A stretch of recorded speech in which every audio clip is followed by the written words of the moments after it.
ईंटें, मनके और अस्थियां, ऐसा भी शीर्षक और ऐसा भी नाम किसी सभ्यता को दिया जाना। आखिर इस शीर्षक के पीछे कारण क्या है? ईंटें, मनके और अस्थियां जैसा बताते हैं, स्पष्ट करते हैं नाम से, ये शायद उस सभ्यता की पहचान है और इसीलिए हमें पुरातात्विक चीज़ों का अध्ययन करने की ज़रूरत पड़ती है जब हम बहुत पुराने काल की चीज़ों के बारे में जानना चाहते हैं। सिंधु घाटी की सभ्यता एक अत्यधिक पुरानी सभ्यता थी। आप जैसा देखेंगे, इसकी खोज स्वयं में एक अजूबा थी। सिंधु घाटी की खोज और उसका इतिहास, खोज स्वयं में एक अजूबा, जैसा मैंने कहा। 1921 में, यानी आज से लगभग 100 वर्ष पूर्व ही, इस सभ्यता की जानकारी आधुनिक विश्व को मिली। दयाराम साहनी, जो एक भारतीय पुरातात्विक विभाग के सज्जन थे, उन्होंने मॉन्टेगोमरी, पाकिस्तान में कुछ अवशेष देखे, खुदाई के दौरान कुछ चीज़ें पाई और ऐसी संभावना जताई कि यह किसी सभ्यता का प्रतीक है, चिन्ह है। उसी प्रकार राखलदास बैनर्जी, जो एक अन्य व्यक्ति थे, अन्य पुरातत्व शास्त्री थे, उन्होंने भी कुछ इसी तरह की चीज़ें मोहनजोदारो में पाई और वहाँ से शुरू हुआ उत्खनन और उसके बाद एक पूरी नई सभ्यता की जानकारी विश्व को मिली। एक ऐसी सभ्यता जो अत्यधिक पुरानी है, लेकिन जितनी वो पुरानी है उससे ज़्यादा आश्चर्य इस बात का है कि अपनी जीवन शैली में वहाँ के जो चिन्ह दिखते हैं उससे ऐसा लगता है कि सभ्यता उतनी ही आधुनिक थी। तो दयाराम साहनी, राखलदास बैनर्जी, इनकी खोज ने भारत के इतिहास को कई हजार साल पीछे खींच दिया। कनिंघम, जो स्वयं एक ब्रिटिश पुरातत्व शास्त्री थे, उन्होंने कुछ चीज़ें अवश्य पाई थीं और खोजी थीं। कुछ मुहर उनको मिले थे उस क्षेत्र में जहाँ की मैं बात करूँगा या कर रहा हूँ, लेकिन उनको ये कतई अंदाज नहीं था कि ये मोहरें या ये ईंटें या उनके द्वारा निकाली गई, उत्खनन की गई ये चीज़ें कुछ ऐसी नए इतिहास को जन्म देंगी जो आज अमर हो चुका है। और कनिंघम के द्वारा किए गए उत्खनन का कोई विशेष महत्व नहीं रहा। श्रेय जाता है दयाराम साहनी को, श्रेय जाता है राखलदास बैनर्जी को। आखिर ये सिंधु घाटी की सभ्यता क्यों कहलाती है? सिंधु घाटी की सभ्यता, कारण स्पष्ट है। जैसा आप नक्शे में देखेंगे कि सिंधु घाटी के आसपास जो मैंने दो नगरों के नाम लिए, यानी हड़प्पा और मोहनजोदारो, वे इसके आसपास स्थित हैं और ऐसा परिलक्षित हुआ प्रारंभ में कि शायद यह सभ्यता वहीं तक सीमित थी। लेकिन जैसे जैसे समय बढ़ता गया, जैसे जैसे खुदाई होती गई, जैसे जैसे पुरातत्व विभाग की नज़र उस पर पड़ने लगी और नए नए क्षेत्रों में उत्खनन हुए, तो मालूम हुआ कि कश्मीर से लेकर नर्मदा तक और यहाँ बलूचिस्तान, अफगानिस्तान से लेकर लगभग उत्तर प्रदेश के आलमगीर जिले तक, यहाँ तक इस सभ्यता का क्षेत्र फैला हुआ है। उत्तर से दक्षिण, पूरब से पश्चिम 1800 किलोमीटर और 1100 किलोमीटर, आप सोच सकते हैं कितनी बड़ी सभ्यता रही होगी। इसे सभ्यता क्यों कहा जाता है? क्या इतने बड़े क्षेत्र में जिसकी हम चर्चा कर रहे हैं, दो तीन अलग अलग सभ्यताएं तो नहीं थी? ऐसी बात भी हो सकती है। दो तीन अलग अलग काल की सभ्यताएं तो नहीं थी? ऐसी बात भी हो सकती है। लेकिन ये प्रामाणिक रूप से सिद्ध हो चुका है कि जो चीज़ें वहाँ मिली हैं उनमें बहुत सी समानताएं हैं। कश्मीर में मिली हुई ईंटें, बर्तन, कुछ चीज़ें जो लिपि में हैं उनकी, वे काफ़ी कुछ नर्मदा से मिली हुई चीज़ों से मिलती हैं। उसी प्रकार पूर्व में गुजरात या ईरान के पास जो ईरान के पास जो एक क्षेत्र मिला है और यहाँ आलमगीर, यहाँ पे कुछ समानताएं हैं। इन समानताओं को लेकर यह विश्वास है, यह मत है कि यह एक ही सभ्यता थी। और चूंकि यह सभ्यता का केंद्र बिंदु सिंधु नदी था, हड़प्पा, मोहनजोदारो जो उसके आसपास स्थित थे और जहाँ शुरुआती दौर में खोज हुई, इसलिए उसे सिंधु घाटी की सभ्यता नाम दिया गया। वास्तव में इसका क्षेत्र, इसका दायरा बहुत बड़ा है। सिंधु घाटी की सभ्यता को 3 कालों में बांटा जा सकता है।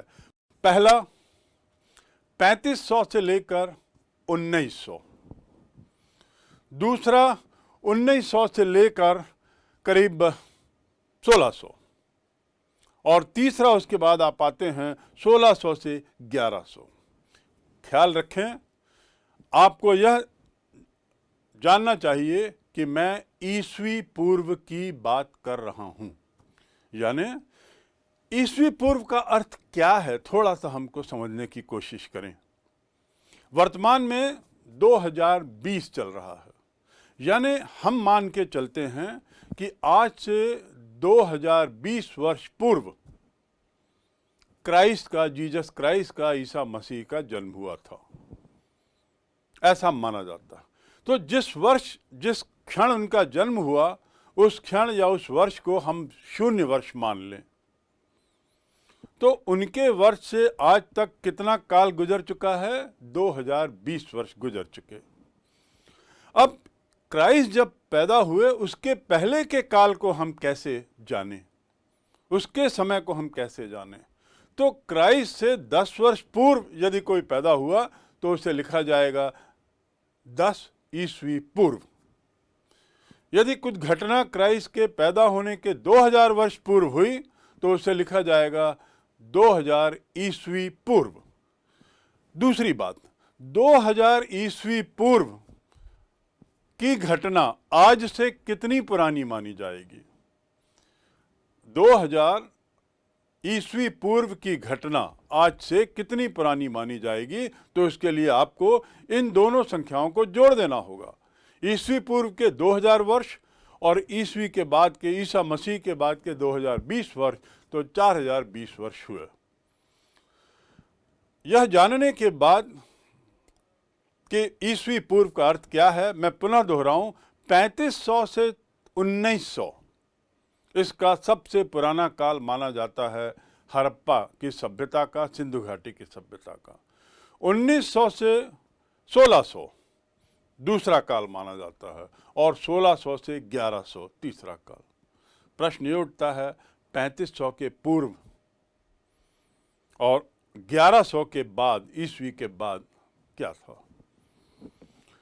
ऐसा माना जाता है कि ये जो सभ्यता है, सिंधु घाटी की सभ्यता, इसका प्रारंभ, इसके जो सबसे पुराने पूर्वाचीन अवशेष मिले हैं वह लगभग 3500 वर्ष पूर्व के हैं, ईसा से 3500 वर्ष पूर्व। यानी वास्तव में 3500 वर्ष उस समय और 2000 वर्ष आज के, 5500 वर्ष पूर्व की सभ्यता की बात हम कर रहे हैं। उस समय के ईंटों की बात करेंगे, उस समय के मनकों की बात करेंगे और उस समय के अस्थियों की बात करेंगे, क्योंकि इन चीज़ों की बात करने पर आपको मालूम होगा कि यह सभ्यता कैसी थी। और इन चीज़ों से, इन अवशेषों से हमें बहुत जानकारियाँ मिलती हैं, चाहे वे ईंट हों, चाहे मनके हों, चाहे अस्थियाँ हों, और भी कुछ बातें हम करेंगे।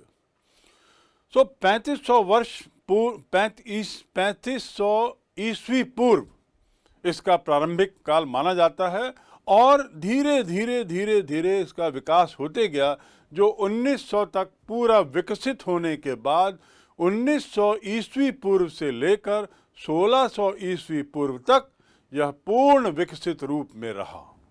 इसीलिए ये जो 300 वर्ष का काल है, 1900 ईस्वी पूर्व से 1600 ईस्वी पूर्व तक का, यह उसका सबसे परिपक्व काल माना जाता है, सबसे परिपक्व काल माना जाता है। उसके बाद इस सभ्यता में ह्रास आया, गिरावट आई, और धीरे धीरे 1100 ईस्वी पूर्व यानी जीसस क्राइस्ट के पैदा होने के 1100 वर्ष पहले यह सभ्यता पूर्ण रूपेण समाप्त मानी जाती है। इसका अर्थ ये नहीं कि 1100वें वर्ष में कुछ घटना हुई और एक साथ ये पूरी सभ्यता समाप्त हो गई। इसका अर्थ ये है कि जो हमें अवशेष मिले हैं वे इस बात की ओर इशारा करते हैं, इंगित करते हैं कि इस दौरान लगभग इस समय होते होते सिंधु घाटी की सभ्यता पूरी तरह समाप्त हो गई थी, समाप्त प्राय हो गई थी। इसका जैसा मैंने क्षेत्र बताया कि एक आप देखेंगे एक त्रिभुज के रूप में है, 1800 किलोमीटर और 1100 किलोमीटर, उत्तर पूर्व, उत्तर दक्षिण और पूर्व पश्चिम में इसका, और इस प्रकार ये एक त्रिभुज के क्षेत्र में आपको दिखाई देगा। त्रिभुज का क्षेत्र है कश्मीर से लेकर नर्मदा तक, बलूचिस्तान से लेकर मेरठ तक, मांडा कश्मीर में है, ऐसे सरकोतड्डा पाकिस्तान में देखिए, उसके अलावा हरप्पा सिंधु नदी में दिख रहा है, लोदल गुजरात, बनवाली हरियाणा और मरकान ईरान। तो ईरान तक हमारी सभ्यता थी। यह जानने के बाद कि सिंधु घाटी की सभ्यता की खोज कब हुई, किन लोगों का योगदान था, उसका क्षेत्रफल क्या था, दायरा क्या था और इसके शीर्षक इस तरह के क्यों हैं, अब हम आगे बढ़ते हैं कि आखिर इसकी विशेषताएं क्या, आखिर हम पढ़ते क्यों हैं। सिंधु घाटी की सभ्यता 6वीं, 7वीं, 8वीं हर कक्षाओं में आप देखेंगे यह अध्याय लगभग सभी बोर्ड में, सभी कक्षाओं में रहता है। एक बात और वह है कि यदि आप इस नक्शे को देखें तो सिंधु घाटी के पास जो मोहनजोदारो है, वह मोहनजोदारो एक तरीके से एक पूरी सभ्यता की धुरी है और हड़प्पा भी उसके निकट है। तो याद रखेंगे कि मोहनजोदारो शायद इनके बड़े शहरों में एक था और इसीलिए वह धुरी का था, वह केंद्रित था, एक तरीके से राजधानी जैसा उसको मान लिया जाए। और इस प्रकार वहाँ केंद्रित होने के कारण आप देखेंगे कि उसके आसपास कितने सारे अन्य ऐसे शहर खुदाई में मिले हैं जो हड़प्पा काल के माने जाते हैं, और इस प्रकार उसका आपको घनत्व भी पता लग जाएगा। तो अब हम आगे बढ़ते हैं विशेषताओं की ओर कि आखिर सिंधु घाटी की विशेषताएं क्या हैं। ये जानने के बाद कि सिंधु घाटी की सभ्यता का क्षेत्रफल क्या था, विशेषताएं उससे ज़्यादा महत्वपूर्ण हैं। आखिर ये उसकी विशेषताएं हैं जो सिंधु घाटी की सभ्यता को इतना चर्चित बनाती हैं और हमारे भारत के इतिहास का ही नहीं, विश्व के इतिहास का एक अभिन्न हिस्सा बनाती हैं। सिंधु घाटी की सभ्यता की विशेषताओं की बात करें तो सबसे बड़ी विशेषता उसकी थी नगर योजना, अर्थात नगर को कैसे बसाया जाए उसकी एक पूरी योजना बनती थी। और हमने पाया है उत्खनन के दौरान, पुरातात्विक तरीकों के उत्खनन के दौरान, कि जो शहर होते थे वो मुख्यतः दो भागों में बटे रहते थे। पश्चिमी भाग जो एक ऊंचा टीला होता था, एक तरीके से टीले के रूप में रहता था, और एक तरीके से वो किला होता था। वहाँ पर सारे शासकीय कार्यालय, उस समय के तथाकथित शासकीय कार्यालय और अन्य कार्य होते थे। और जो पूर्वी हिस्सा होता था, जो नीचे होता था, वह हिस्सा नगरीय इलाका होता था जहाँ जनता रहती थी। नगर की जो व्यवस्था थी वह कुछ इस तरह की थी कि पूरी तरह से योजनाबद्ध तरीके से उसे बनाया गया था। कल्पना करिए, मैं बारंबार आपको इस बार की ओर इशारा करूंगा कि हम किस काल की बात कर रहे हैं। आपको उस काल तक जाना पड़ेगा उस काल की विशेषताओं को महसूस करने के लिए। जब पूरे विश्व के लोग नोमैडिक थे, पूरे विश्व में सभ्यता नाम की चीज नहीं थी, हमारे यहाँ नगर बनाए गए, और ऐसे नगर जो व्यवस्थित थे, जो योजनाबद्ध थे, जहाँ पर बाकायदा पूरी तरह से यह परिभाषित किया गया था कि कार्यालयीन क्षेत्र कहाँ रहेंगे, निवासी लोग कहाँ रहेंगे। और तो और इस नगर योजना के साथ आपको बता दें कि जो सड़कें थी, सड़कों की चौड़ाई भी परिभाषित थी। जो मुख्य सड़कें होती थी वो बीच में काफ़ी चौड़ी हुआ करती थी। उनकी लंबाई चौड़ाई की यदि बात करें तो एक तरीके से 60 फीट चौड़ी सड़कें होना वहाँ सामान्य बात थी। उसके अलावा ये सड़कें जो होती थी लगभग सीधी होती थी और समकोण पर कटती थी। ऐसा नहीं था कि सड़कें गोलाकार हों, किसी भी दिशा में जा रही हों, सब लगभग 90 डिग्री के एंगल पर कटती थी। तो नक्शे में आप देखेंगे कि जो सड़कें बनती थी और जो सड़कें कटती थी, जो कटी हुई सड़कें थी वह उस तुलना में थोड़ी नैरो होती थी, थोड़ी छोटी होती थी। उसके अलावा उनमें सफाई की व्यवस्था भी रहती थी। उसके साथ साथ नालियां बनी होती थी, नालियों के साथ साथ उसमें मैन होल बने होते थे, और इस तरह की पूरी व्यवस्था थी कि जो कचरा है उसको एक रेगुलर गैप के साथ, निश्चित दूरी के साथ उस कचरे को जो यहाँ वहाँ से इकट्ठे हुए हों उसको उसमें डाला जाता था। आज आप आज के विश्व की और भारत की तुलना करेंगे तो आप समझ सकते हैं कि वे लोग कितने आधुनिक थे और कितने सफाई परस्त थे। हाँ, जहाँ तक जो मुख्य सड़क है, ऐसा माना जाता है कि शायद वो राजपथ जैसा रहा होगा, मेन रोड रही होगी, और उस मेन रोड के अलावा जो किनारे की सड़कें थीं वे छोटी थीं। नगर योजना के बाद दूसरी विशेषता पर हम आते हैं, वह है जल निकासी की व्यवस्था। जल निकासी कैसे? उसके लिए जैसा मैंने बताया, सड़कों के किनारे नालियां बनी होती थीं। नालियों का बाकायदा बहाव एक निश्चित दिशा की ओर रहता था, वे जाके मुख्य नालियों में मिलती थी और फिर पूरा पानी बाहर चला जाता था। हर मकान भी नालियों से जुड़ा होता था। तो यह एक बहुत सोचने की बात है कि उस समय के लोग इतने सफाई परस्त थे। इसके साथ ही अब हम आगे बढ़ते हैं कि जब जल निकासी की व्यवस्था हो रही है और वेस्ट वाटर को बाहर भेजने की व्यवस्था हो रही है, तो आपको जानकर आश्चर्य होगा कि उस समय मोहनजोदारो में एक स्नानागार यानी स्विमिंग पूल भी मिला है। यह स्विमिंग पूल का जो क्षेत्रफल है, जो एरिया है, इतना बड़ा है कि निश्चित रूप से इसे माना जा सकता है कि यह स्विमिंग पूल, यह स्नानागार किसी अनुष्ठान कार्य के लिए इसका उपयोग होता था। धार्मिक कार्यों के लिए, किसी अनुष्ठान के लिए और अन्य सामाजिक कार्यों के लिए शायद यह स्नानागार का उपयोग होता था। स्नानागार में व्यवस्थित रूप से पानी के आने की और पानी के निकासी की व्यवस्था थी, जो उन नालियों में जाके जुड़ता था और उसके बाद वह पानी चला जाता था और कुएं से पानी इस स्विमिंग पूल पर, इस स्नानागार में आता था। ये एक बहुत बड़े आश्चर्य की बात है कि उस समय के लोग स्नानागार की कल्पना से वाकिफ थे और स्नानागार का उपयोग करते थे।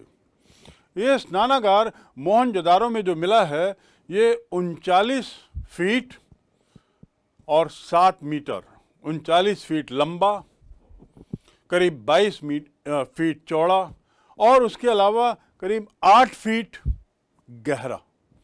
8 फीट की गहराई यानी अच्छी तरह से स्विमिंग करने के लिए पर्याप्त था। तो और ये पक्की ईंटों का और पत्थर का बना होता था, जिसमें बाकायदा पानी स्टोर रहता था। आप चित्र से बिल्कुल अच्छी तरह वाकिफ़ हो सकते हैं। आप देख सकते हैं कि इसको देखने से, जब खुदाई की गई तो देखने से स्पष्ट लगेगा कि यह स्विमिंग पूल ही रहा होगा। तीसरी विशेषता इसकी जो है वह है अन्नागार। अन्नागार यानी स्टोर हाउस, भोजन या खाद्य पदार्थों को रखने की जगह। अनाज की जब फसल होती है उसके बाद उसको काटा जाता है तो उसको रखने की व्यवस्था उस समय के लोगों को उसकी व्यवस्था करने का अंदाज था। उसकी व्यवस्था करने की जानकारी थी। और ऐसे बड़े बड़े अन्नगार मिले हैं, साथ ही धान के कोठे भी मिले हैं जहां धान इकट्ठा किया जाता था। और जो धान के खोटे थे वो बाकायदा पंक्तिबद्ध तरीके से 6 कमरे एक ओर, बीच में रास्ता और 6 कमरे दूसरी ओर, इस प्रकार 12 कमरों का ऐसा कोठा धान का मिला है जहां पर माना जाता है कि धान इकट्ठा करके रखा जाता था, उसको स्टोर करते थे ताकि धान के बाद के सीज़न में उसका उपयोग किया जाए। और आज भी यह व्यवस्था आधुनिक भारत में बनी हुई है जहां अनाज को स्टोर करने के लिए फूड कॉरपोरेशन ऑफ इंडिया अपनी सारी व्यवस्था करता है। तो ये जो आज की जो कल्पना है ये कोई नई नहीं थी, ये हमारे यहाँ सिंधु घाटी के समय से इस प्रकार के जो भोजन के रखने के लिए अन्नागार की व्यवस्था होती थी।